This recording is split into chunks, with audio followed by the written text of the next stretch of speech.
Salom qadrdon muxlislar, kanalimizga xush kelibsiz. Bugun faqat eng muhim va tezkor futbol yangiliklari haqida gaplashamiz. Bizni qo'llab-quvvatlash uchun obuna bo'lishni va like bosishni unutmang. Siz tayyor bo'lsangiz, biz hoziroq boshlaymiz. SofaStory. Husanovning Newcastle-ga qarshi bahsda necha ball olgani ma'lum bo'ldi. Abduqodir ikkinchi bo'limda zaxiradan maydonga tushdi. Manchester City Angliya Premyer Ligasining 27-turida o'z maydonida Newcastle-ni 2-1 hisobida mag'lub etdi. Bu bahsda O'zbekiston milliy jamoasi himoyachisi Abduqodir Husanov ikkinchi bo'lim boshida Ruben Diasning o'rniga maydonga tushdi. SofaStory portali o'zbekistonlik futbolchining harakatlarini 7 ball bilan baholadi. Bu shaharliklar himoya chizigida harakat qilgan futbolchilar ichidagi eng yaxshi ikkinchi ko'rsatkich hisoblanadi. Manchesterdagi bahsda dublga erishgan Niko O'Reilly o'yinning eng yaxshi futbolchisi deb topildi. 8-7 ball. Rodri esa 8-6 ball bilan o'yinning eng yaxshi ikkinchi futbolchisi bo'ldi. Ma'lumot uchun, City g'alabadan so'ng peshqadam Arsenaldan 2 ochkoga ortda qolmoqda. SofaStory. Shomurodov va Fayzullayev necha ballga loyiq ko'rildi. Turkiya Superligasi 23 tur doirasidagi Alanyaspor Istanbul Başakşehir o'yini yakunlandi. Kecha uchrashuvda Istanbul Başakşehir 2-1 hisobida g'alaba qozondi. Gollardan biriga Abbos ishlagan penaltini golga aylantirgan Eldor mualliflik qildi. O'zbekistonlik ikki futbolchi ham bellashuvni asosiy tarkibda boshlab 70 daqiqa top tepdi. SofaStory tahliliga ko'ra, Eldor 6-7 ball, Abbos esa 7-1 ballga loyiq deb topildi. Qirollik klubi Pamplonada tiz cho'kdi. Real Madriddan alamli mag'lubiyat. Ispaniya La Ligasining 25 turi kutilmagan va shov-shuvli natija bilan yakunlandi.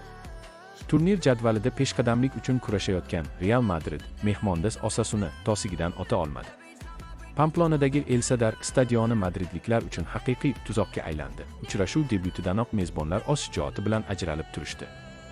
38-daqiqa maydon egalarining ketma-ket hujumlari penalti bilan yakunlandi. Tajribali Ante Budimir nuqtada adashmadi va mezbonlarni hisobda oldinga olib chiqdi. 1-0. 73-daqiqa madridliklar o'yinni qutqarib qolish uchun bor kuchini tashladi. Vinicius Junior o'zining reaktiv tezligi va mahorati evaziga muvozanatni tiklashga muvaffaq bo'ldi. 90+1-daqiqa tom ma'noda portladi. Raul so'nggi soniyalarda Real himoyasidagi boshliqdan foydalanib, g'alaba golini kiritdi. Yakuniy hisob 2-1.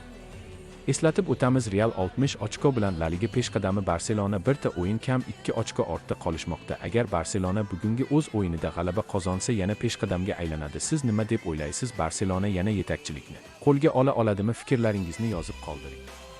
Ronaldo Al-Hazmni tormor etdi. Saudiya Pro Ligasining 23 turi Al-Nasr uchun oson kechdi. Jamoa o'z maydonida raqibini 4-0 hisobida taslim etdi.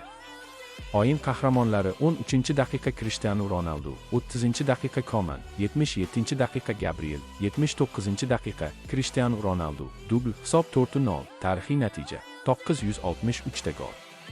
Cristiano Ronaldo faoliyatidagi jami gollari sonini hayratlanarli 963 taga yetkazib qo'ydi.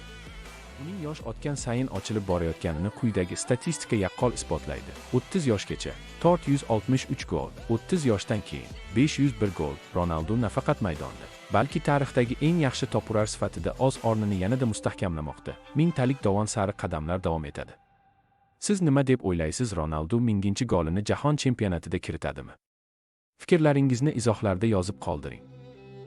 Shuningdek, bugungi o'yinlar: Parij Metz 3-0, Atletico Espanyol 4-2, Al-Nasr Al-Hazm 4-0, Osasuna Real Madrid 2-1, Chelsea Burnley 1-1, Bavariya Eintracht 3-2, Juventus Como 0-2, Alanyaspor Başakşehir 1-2.